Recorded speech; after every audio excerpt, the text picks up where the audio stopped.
చిరంజీవి గారు పిఠాపురం వస్తున్నారా? ఓన్లీ వీడియోతో సరిపెడుతున్నారా? సార్ చిరంజీవి గారు పిఠాపురం వస్తారు, తమ్ముడిని గెలిపించుకుంటారు, తమ్ముడితో మాట్లాడతారు, తమ్ముడు కోసం చేస్తారు. మేఘా కుటుంబం మొత్తం వస్తుంది, మేఘా కుటుంబం తమ్ముడు కోసం చేస్తారు. పార్టీకి ఆయన సంబంధం లేదు, పార్టీ కోసం రాడు, సొంత తాడుపుట్టిన తమ్ముడు కోసం చిరంజీవి గారు వస్తారు. చిరంజీవి గారు అమ్మగారు కూడా కావాలంటే వీడియో కావిస్తారు వాళ్ళ కొడుకు కోసం.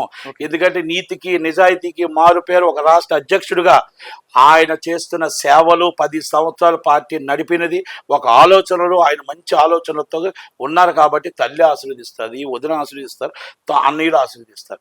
ఆయన కోసం ప్రతి మొత్తం కొన్ని లక్షలు కొన్ని కోట్ల మంది సపోర్ట్ చేయడం కోసం స్వచ్ఛందంగా ప్రతి ఒక్కరు పిఠాపురం వెళ్తున్నారు. ఇంక్లూడింగ్ నేను కూడా వెళ్తా. కానీ నాకు అక్కడ అవసరం లేదు. 1,10,000 మెజార్టీతో ఆయన గెలుస్తున్నాడు కాబట్టి కొన్ని ఇబ్బందులు ఉన్న అనకాపల్లి జిల్లా అవ్వచ్చు, విశాఖ జిల్లా అవ్వచ్చు, శ్రీకాకుళం జిల్లా అవ్వచ్చు, విజయనగరం జిల్లా అవ్వచ్చు, మన్యం జిల్లా అల్లూరు అవ్వచ్చు, అక్కడ మాత్రం నేను కవర్ చేసుకుంటూ నాకున్న ప్రతిభతో నేను వచ్చేస్తే ఓటేస్తాను, లేకపోతే గెలవడం.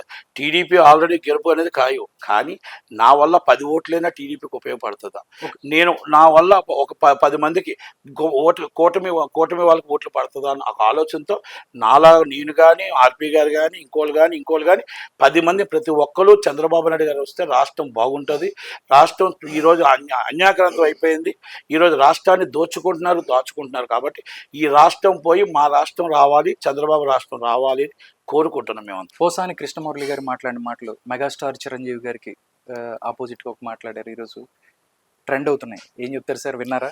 పిచ్చోలు మాట్లాడిన మాటలకు కూడా మన పరిధిలో తీసుకోవాలి అంటే మనకి చిరంజీవి గారు ఎక్కడ మాట్లాడారు, చిరంజీవి గారు ఎక్కడ, పిచ్చోలు ఎక్కడ? 2 విషయాలు. ఎందుకంటే పోసాని కృష్ణమురళి అన్న ఇప్పుడు మనం ఏమైనా తిడితే ఉదయం లెగిస్తే మనం ముఖమొఖాలు చూసుకోవాలి. ఎందుకంటే ఉదయం లెగిస్తే అందరూ ఎక్కడ సినిమా ఇండస్ట్రీలో ఉంటాం. ఉదయం లెగిస్తే ఆయన మంచి ఫ్రెండ్స్. కానీ ఫస్ట్ నేనేం చెప్తానంటే నువ్వు వైసీపీకి ఉండండి, తప్పలేదు. నేను టీడీపీకి సపోర్ట్ చేస్తున్నా, నేను టీడీపీకి సపోర్ట్ చేస్తాను. దాంట్లో ఆ వీడియోలో నీకు ఏం తప్పు అనిపించింది? రాజకీయంగా ఎదుర్కో.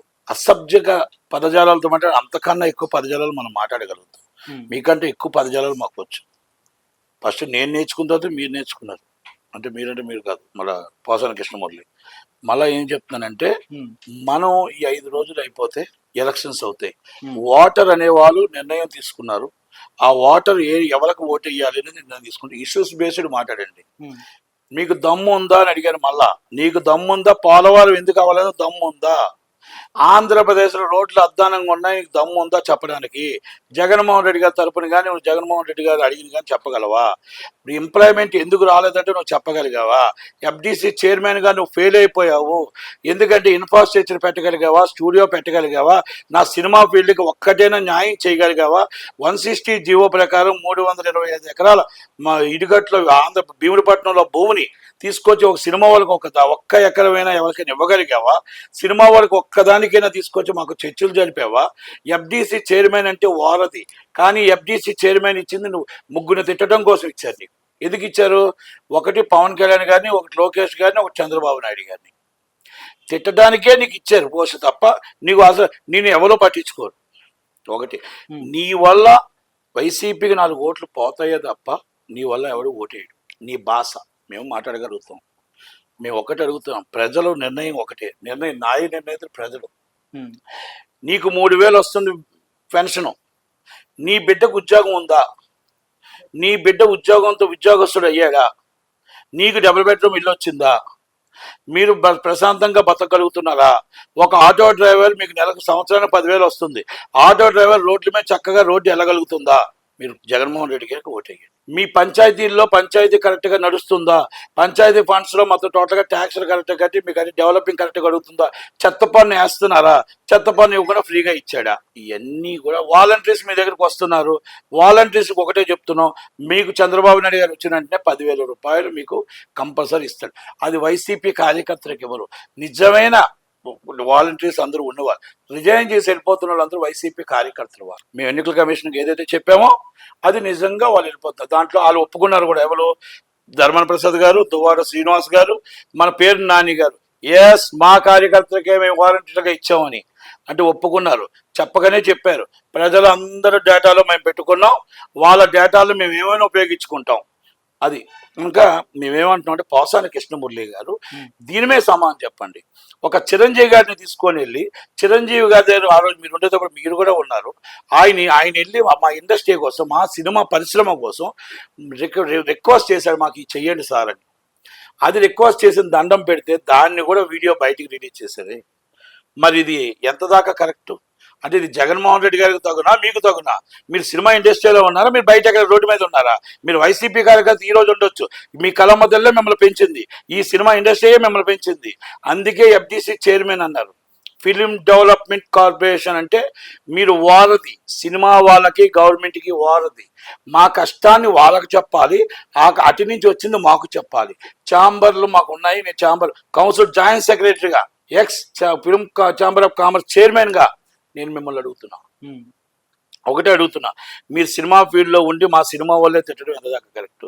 తిట్టడానికి మీకు ఎంత డబ్బు ఇచ్చారు? తిట్టడానికి ఎంత డబ్బు ఇచ్చారు? 100 కోట్లు ఉన్నాయన్నారు.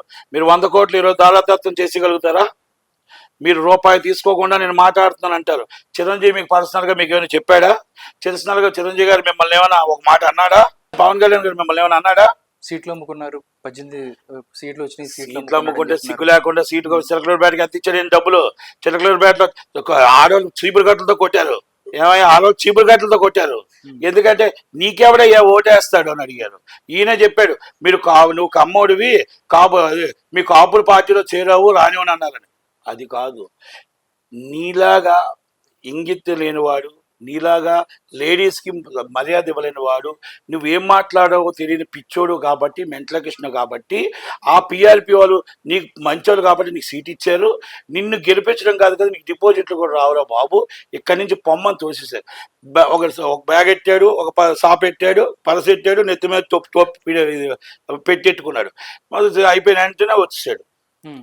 ఫస్ట్ ఇళ్ళతోడు కార్లు వెళ్ళాడు, నేను కూడా చూసా, ఇక్కడే ఇల్లు మా ఎదుర్కొంటేనే. మళ్ళీ తర్వాత వచ్చే అన్ని నెత్తి మీద పెట్టుకుని వస్తున్నాడు. బ్యాగు తిండే గిండే ఏమైందని అడిగితే ఆల్రెడీ తను తగిలేశారు అక్కడ సర్కులర్ బ్యాట్ నుంచి అన్న. అయిపోయిన వెంటనే కట్ చేస్తే మళ్ళీ కేసీఆర్ ఆయన తిట్టాడు, కేసీఆర్ ఆయన ఈయన తిట్టాడు. అంటే తిట్టడానికే ఆయన పుట్టాడు కనుక తిట్టమనండి. కానీ లేడీస్ని వాళ్ళ భార్యను కానీ ఎందుకంటే వాళ్ళ మాకు సొంత ఇంట్లో వాళ్ళ కింద లెక్క కదా, అవతలైన it's family is respect. First నువ్వు మనిషి అయితే రెస్పెక్ట్ ఇచ్చి రెస్పెక్ట్ తీసుకోవాలి. మీరు ఎథిక్స్ మీద మాట్లాడండి, ఇష్యూస్ బేస్డ్ మాట్లాడండి. పార్టీ గెలుస్తుందా గెలదా, పార్టీ ఓడుతుందా, పార్టీ ఏం చేసింది అభివృద్ధి, చంద్రబాబు నాయుడు గారు ఏం చేస్తారు, రేపు మొత్తం టోటల్గా రాజధాని లేని రాష్ట్రానికి అమరావతి చేస్తాడా చేయడా? మీరు అమరావతి ఎందుకు చేయలేదు? పోనీ విశాఖపట్నం ఎందుకు చేయలేదు? మీరు కర్నూలు ఎందుకు చేయలేదు? మీకు చేత కాదా, చేతనైందా? జగన్మోహన్ రెడ్డి పాలనలో మొత్తం ఒక గులకరాయి వచ్చింది, గోడకత్తి వచ్చింది, ఎన్ని కత్తులు వస్తాయి, ఎంతమంది బలైపోతారు. ఒక వైఎస్ వివేకానంద రెడ్డి గారి హత్య ఏం జరిగిందో తెలియదు. రాష్ట్రాన్ని కాపాడలేను, ఇంట్లో వాళ్ళనే కాపాడుకోలేనాడు, రాష్ట్రాన్ని ఏం కాపాడుతాడు?